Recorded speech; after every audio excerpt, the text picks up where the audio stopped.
अभी एक फैशन हो गया है, आम्बेडकर आम्बेडकर आम्बेडकर आम्बेडकर आम्बेडकर आम्बेडकर। इतना नाम अगर भगवान का लेते तो 7 जन्मों तक स्वर्ग मिल जाता। बाबा साहब अम्बेडकर का बहुत अपमान किया। अमित शाह जी को कहना चाहता हूँ, मरने के बाद तो पता नहीं स्वर्ग मिलता है कि नहीं मिलता, लेकिन आज इस पृथ्वी के ऊपर ऐसे करोड़ों करोड़ों वंचित आज जिंदा हैं, क्योंकि बाबा साहब अम्बेडकर ने उस संविधान में उन्होंने जीने का और रहने का अधिकार दिया। आम आदमी पार्टी के राष्ट्रीय संयोजक अरविंद केजरीवाल ने बीजेपी पर जोरदार हमला बोला।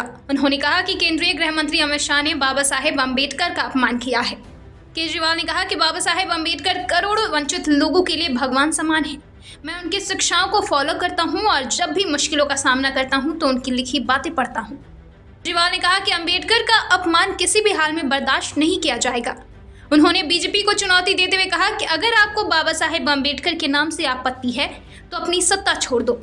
उन्होंने आरोप लगाया कि पीएम मोदी ने अमित शाह का बचाव करके यह साबित कर दिया कि उनका बयान एक सोची समझी रणनीति का हिस्सा था।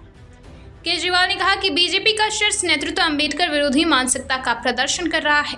उन्होंने विपक्षी नेताओं नीतीश कुमार और चंद्रबाबू नायडू से सवाल किया कि क्या वे अमित शाह द्वारा किए गए इस अपमान का समर्थन करते हैं। केजरीवाल ने पीएम मोदी पर निशाना साधते हुए कहा कि अगर कांग्रेस ने अम्बेडकर के साथ गलत किया था तो क्या इसका मतलब है बीजेपी भी ऐसा करेगी। देश आज इस रवैये से आक्रोशित है।